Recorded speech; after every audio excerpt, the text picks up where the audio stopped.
The rain in Chicago was a cold, relentless curtain. It fell on the dark streets and turned the neon signs of the Magnificent Mile into blurry smears of color. Inside a black sedan with windows tinted so dark they swallowed the light, Arnold sat in the back seat. He was a man who carried his authority not in loud words, but in a profound and unsettling silence.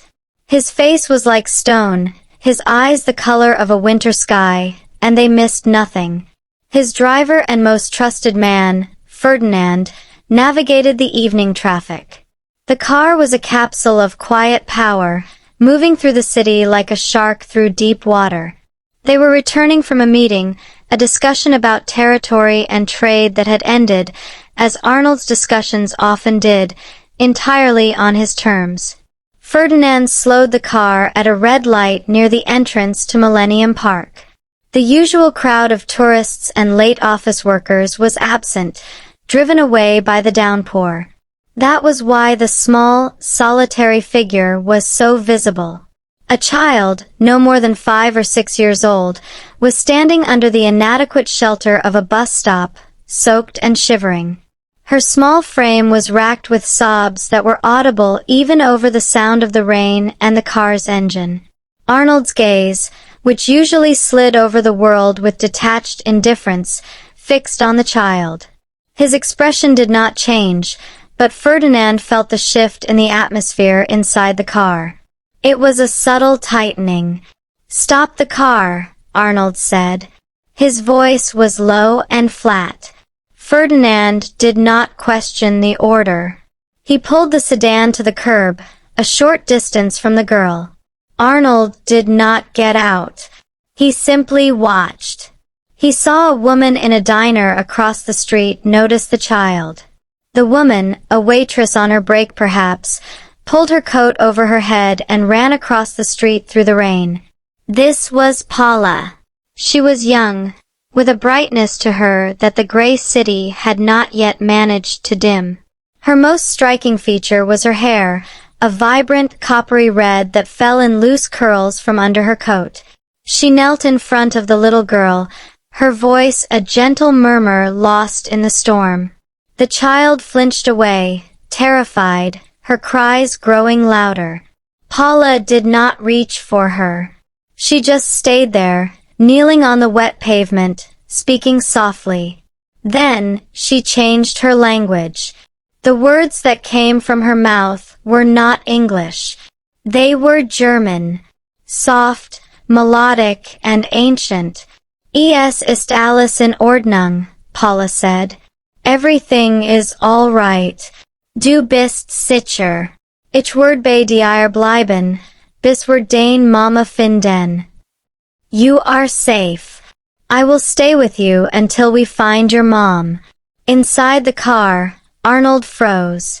The stone of his face cracked. Every muscle in his body went rigid. His breath caught in his throat, and his hands, which rested on his knees, clenched into tight, white-knuckled fists. His eyes, wide and unblinking, were locked on Paula.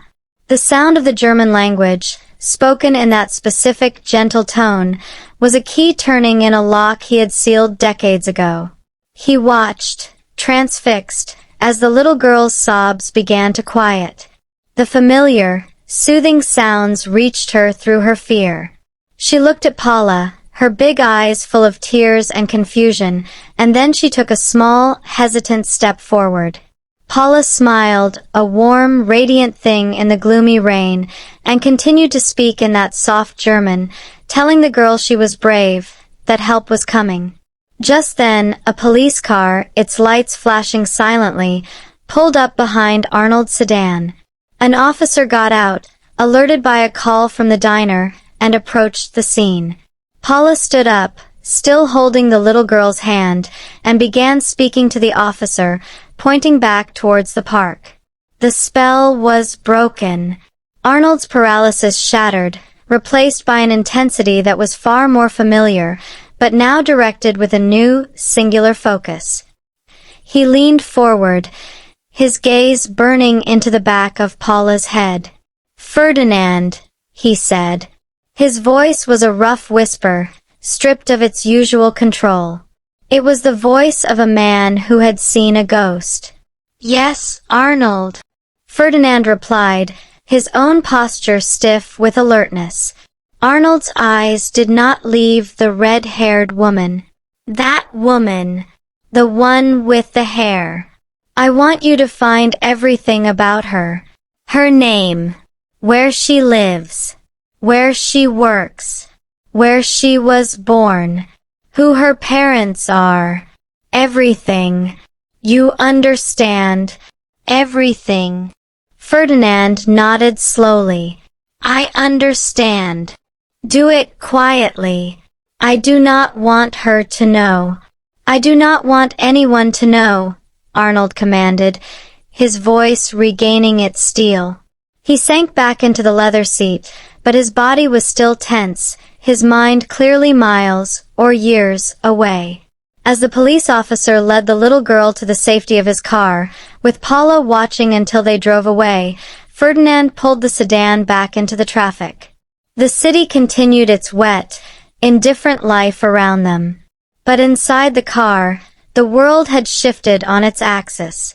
A single, unexpected moment, a few words in a forgotten language, had reached into Arnold's fortified life and touched a part of him that was supposed to be dead. He stared out the window, but he did not see the streets of Chicago. He saw another place, another time. He saw a woman with red hair, singing a lullaby in German. And he knew, with a certainty that chilled him to his core, that this was not a coincidence. Ferdinand was a man who knew how to find things. It was his primary function. He did not ask Arnold why he needed the information. The look on his boss's face in the car was reason enough. It was a look Ferdinand had never seen before, a raw and unguarded shock that was more unsettling than any display of anger. The investigation began with the diner.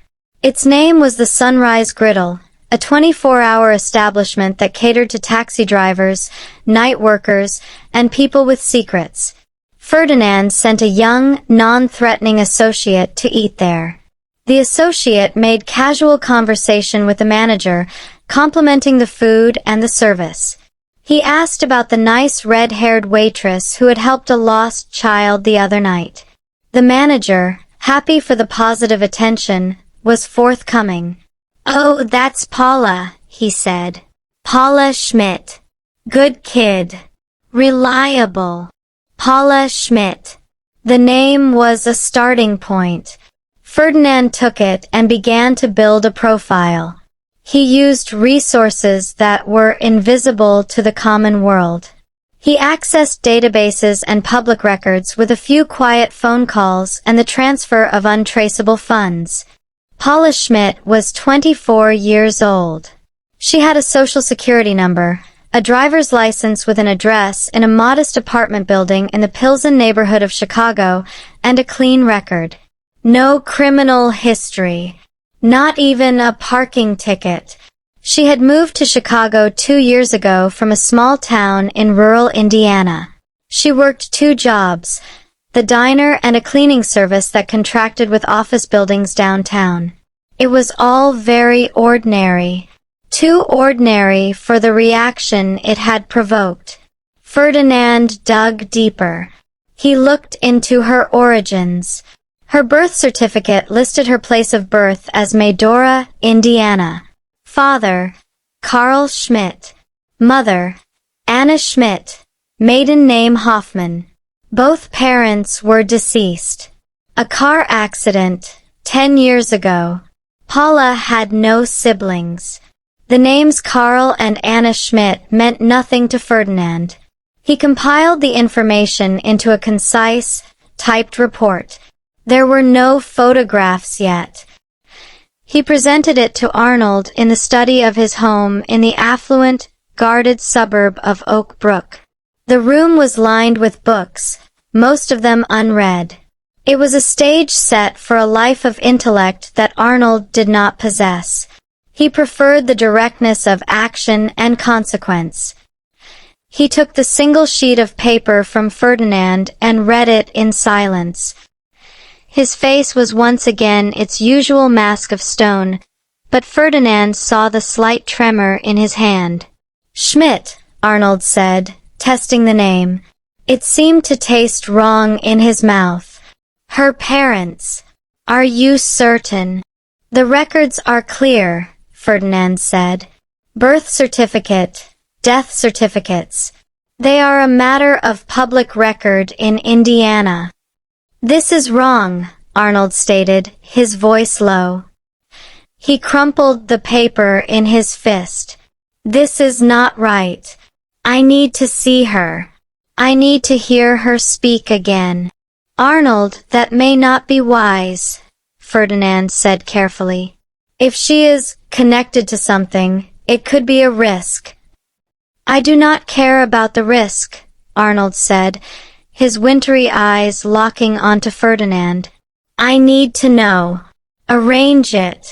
I want to see her at her other job, the cleaning service. I want to be in the room with her." Ferdinand knew better than to argue. He nodded. "It will be done." Meanwhile, Paula's life continued its simple, exhausting rhythm. She did not know she was being watched. She worked her shifts at the diner, serving coffee and pancakes with a tired smile. She rode the late-night bus back to her small apartment, where the silence was a heavy presence. She missed the green fields of Indiana and the sound of her mother's voice. Her mother, Anna, had spoken to her in German when she was very small. It was their secret language, a soft, warm blanket of sound. Her father, a quiet, American man, had never learned it. After her parents died, Paula had locked the language away. It was too painful. But seeing that little girl, so lost and scared in the rain, the words had just come out. It felt like a connection to her mother, a way to pass on the comfort she herself had once received. 2 nights later, Paula reported for her cleaning shift at the Orion Tower, a sleek skyscraper in the Chicago Loop. Her supervisor gave her a new assignment. "The top floor, Suite A," the supervisor said, handing her a keycard.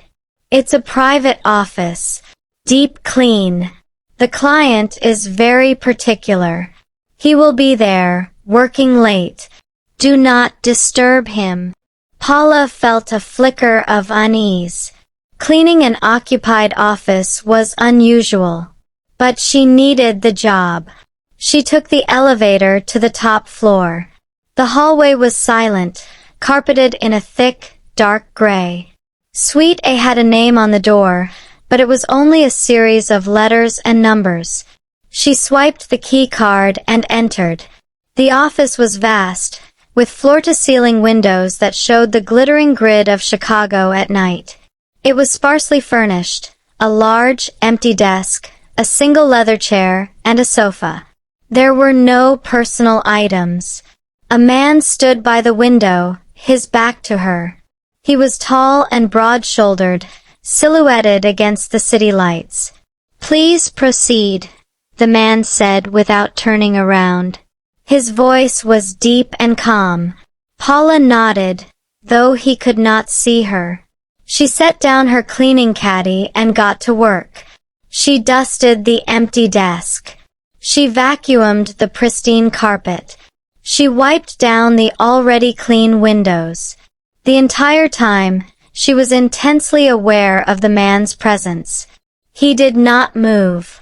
He just stood there, looking out at the city, a statue of quiet power. She worked for 20 minutes in total silence. Finally, she gathered her supplies to leave.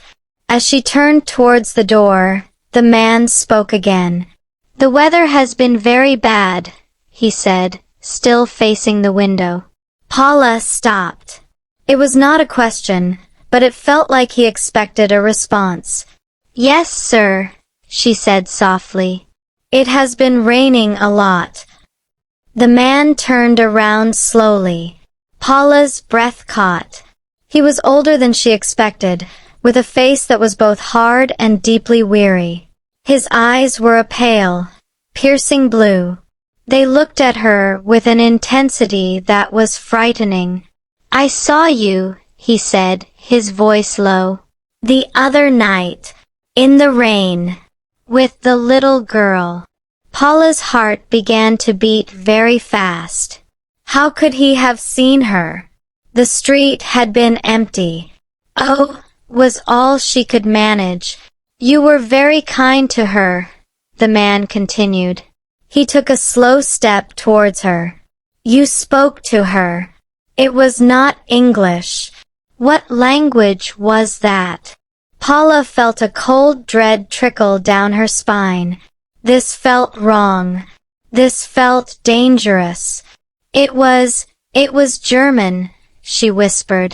The man's gaze was unwavering. "Why German?" My mother was German," Paula said, her voice trembling. "She taught me." The little girl was so scared. "I thought, sometimes the tone, the sound, it can be calming. It was all I could think to do." The man was now only a few feet away. He looked down at her, his eyes searching her face, tracing the lines of her features, lingering on her red hair. He was looking for something. Or someone. "Your mother," he said. "What was her name?" This was too much. Paula took a step back towards the door. "I have to go. My shift is over." "Tell me her name," the man said. It was not a request. It was a command. Tears of fear pricked at Paula's eyes. "Anna." Her name was Anna Hoffman. "Please, I need to leave." At the name Hoffman, something in the man's face changed. The intense search in his eyes faded, replaced by a profound and crushing disappointment. It was as if a light had gone out. "Hoffman," he repeated almost to himself. He looked away from her, back towards the window. "You can go." Paula did not need to be told twice. She fled from the office, the sound of the door closing behind her like a gunshot in the silent hall. She leaned against the wall, her heart hammering in her chest, trying to understand what had just happened. Inside the office, Arnold stood motionless. Anna Hoffman. The name was meaningless to him. It was not the name he was listening for. It was not the name he had been waiting a lifetime to hear. He had been so sure. The hair, the language, the voice. It had all pointed to a ghost from his past, a ghost he had left behind in a small village in Mexico a lifetime ago. A ghost named Liesel. But this girl was just a girl. A waitress and a cleaner from Indiana with a dead mother named Anna Hoffman. A coincidence. A cruel, random twist of fate. He had built an empire on certainty. He had survived by trusting his instincts. And his instinct had told him that Paula was a link to a part of his soul he had buried. Now, that certainty was gone, leaving only a hollow, aching emptiness. He had to let it go. He had to forget her. He picked up his phone and called Ferdinand. "It is done," he said, his voice flat and drained. "She is nobody. Stop the investigation." But as he ended the call, Arnold looked at his own reflection in the dark window. He saw the face of a lonely, old man, and he knew with a sickening certainty that he was lying to himself. The investigation would not stop. He could not stop. The ghost of Liesel would not let him. For 2 weeks, Arnold tried to obey his own command. He threw himself into his work. There was a dispute over a shipping port in Houston that required his attention. A rival group in Phoenix was becoming ambitious and needed a reminder of their place.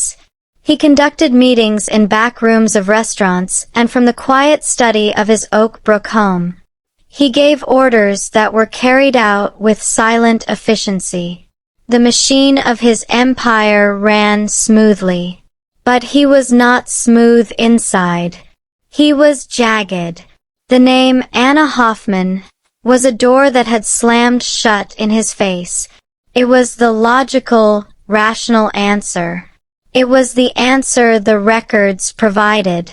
Yet, the feeling in his gut, the instinct honed over 40 years of survival, screamed that it was wrong.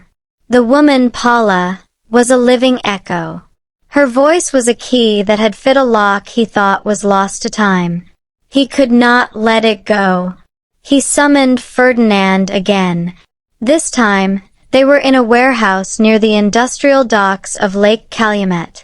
The air smelled of rust and cold water. "You told me to stop the investigation," Ferdinand stated. He did not sound accusatory, merely factual. "I was wrong," Arnold said. He looked out over the gray water. "The parents, Carl and Anna Schmidt. I want you to go deeper. I do not care about records from Indiana. I want to know about their lives before Indiana. Where did they come from? How did they meet? I want to know everything about Anna Hoffman, her childhood, her birthplace, everything." Ferdinand absorbed this. This will require a physical search, a trip to Medora. It will require talking to people. It will create ripples. "Then make sure the ripples do not reach Chicago," Arnold said, his tone leaving no room for debate. "And I want protection on the girl. Unseen. I do not want her to know. But I want to know if anyone else takes an interest in her." Ferdinand nodded. "It will be done." The next day, Ferdinand drove south out of Chicago, into the flat, endless fields of Indiana. Medora was a speck on the map, a town that time had gently passed by. He found the small county clerk's office. He was a polite, well-dressed man from the city, he explained, doing genealogical research for a wealthy client. A generous cash donation to the office's preservation fund made the clerks exceptionally helpful. He found the marriage certificate for Carl Schmidt and Anna Hoffman. He found Paula's birth certificate. It was all exactly as the initial report had stated. He then visited the local newspaper office and looked through the archives for the report on the car accident that killed them. It was a brief, tragic article on the 3rd page. It mentioned they were survived by their teenage daughter, Paula. He visited the cemetery. 2 simple, weathered headstones stood side by side. Carl Schmidt, Anna Hoffman Schmidt. The dates aligned. It was all so clean, so complete, too complete. He began to talk to people. He visited the small church where the Schmidts had occasionally worshipped. He found the elderly pastor who had presided over their funeral. The man remembered the family. "A terrible thing," the pastor said, shaking his head. "Such a quiet couple, kept to themselves. Carl worked at the grain elevator. Anna was a sweet woman, had that lovely accent." Ferdinand, who had been listening with polite detachment, focused. "An accent. Oh yes," the pastor said. "A light one. German, I believe. She was not from around here. Carl met her when he was traveling, I think. Down south somewhere." "Traveling where?" Ferdinand asked. The pastor shrugged. "I do not really recall. Maybe Texas, or Mexico. It was a long time ago." Mexico. The word landed in Ferdinand's mind with the weight of a stone. He thanked the pastor and left. He went to the retired postmaster, now living in a small house on the edge of town. The man was older, his memory fuzzy, but he liked to talk.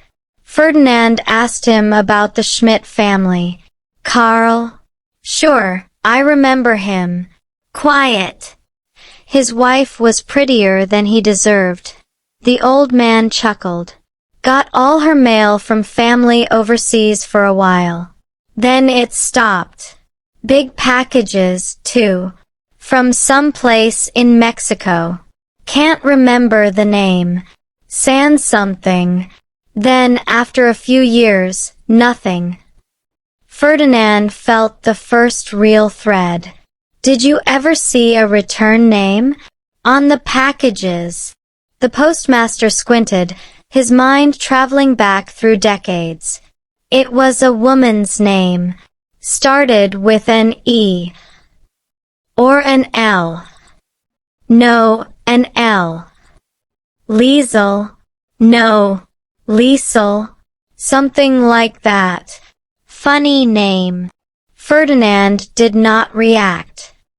He thanked the man and left. Back in his car, he called Arnold. He reported the facts, the records, the headstones, the quiet life. Then he delivered the new information. The pastor said Anna had a German accent. The postmaster remembers packages from Mexico, from a woman named Liesel or Liesel.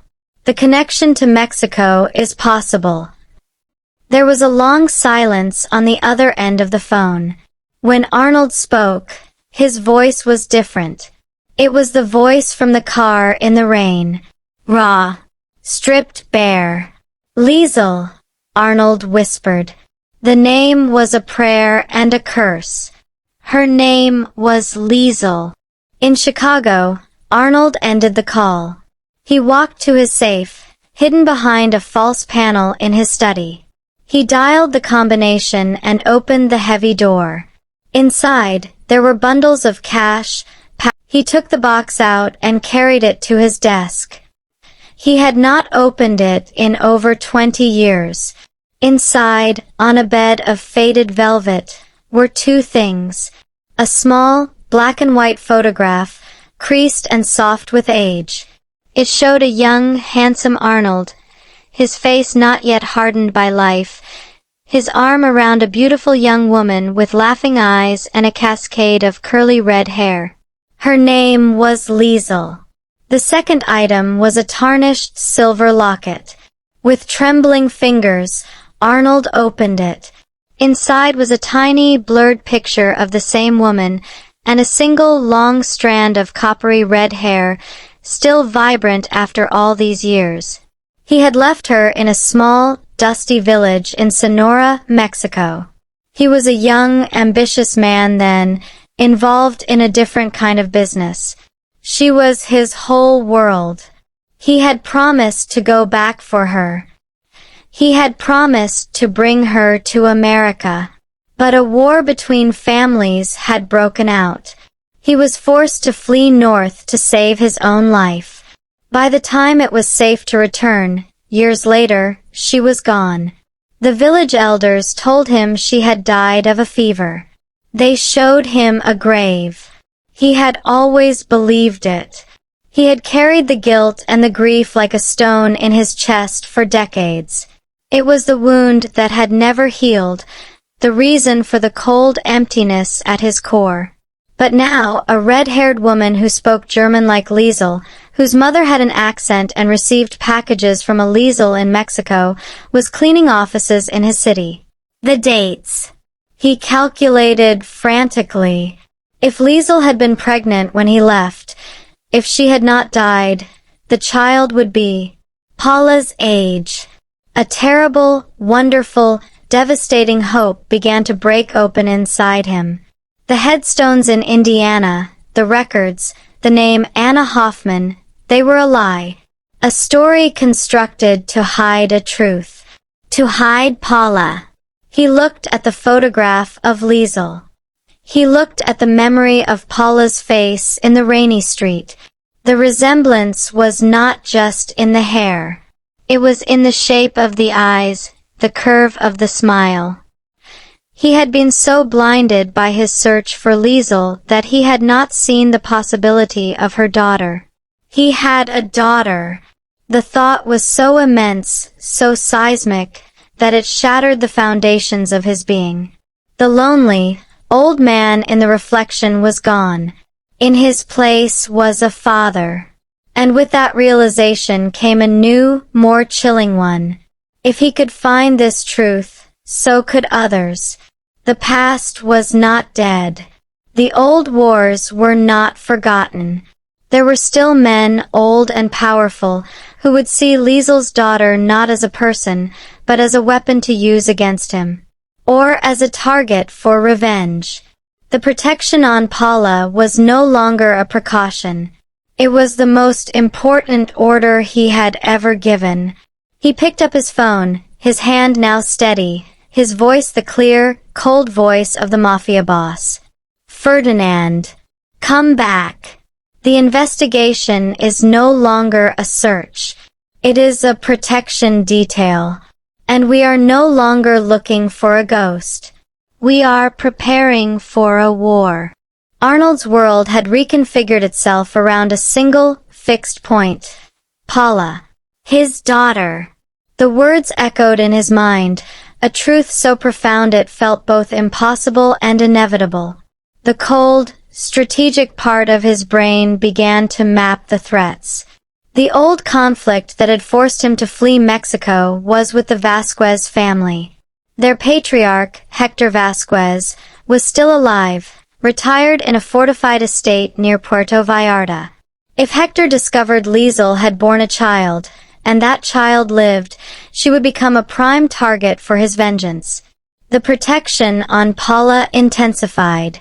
Ferdinand assigned 2 new, highly skilled operatives to watch her apartment, her jobs, her bus routes. They were shadows, trained to be invisible. Arnold received daily reports, mundane details of her life that he consumed with a hunger he had never known. He learned she liked to read in the park on her days off. That she bought a coffee every morning from the same cart. That she lived a life of quiet struggle, and it filled him with a painful mix of pride and shame. He could not reveal himself to her. Not yet. The shock, the danger, the complexity of his world, it would shatter her. He needed to first neutralize the threat from the past. He needed to be certain. I need to know about the accident, Arnold told Ferdinand. They were in the Oakbrook study, a fire crackling in the hearth despite the mild weather. The one that killed Carl and Anna Schmidt. I need to know if it was an accident. Ferdinand understood. I will look into it. The investigation into the decade-old car crash was far more difficult than checking public records. It required finding the original police officers, the tow truck driver, the mechanic who inspected the wreckage. Ferdinand used money and fear as his tools. He tracked down the responding state trooper, now retired and living in Florida. The trooper was reluctant to talk. But the memory of the crash had stayed with him. It was a bad one, he said over a static-filled phone line. Single vehicle. Went off the road and hit a tree. No skid marks. That always seemed odd. The road was dry. But the car was an old model. Things happened. The forensics guy at the time, he mentioned something off the record. What did he mention? Ferdinand asked, his voice calm.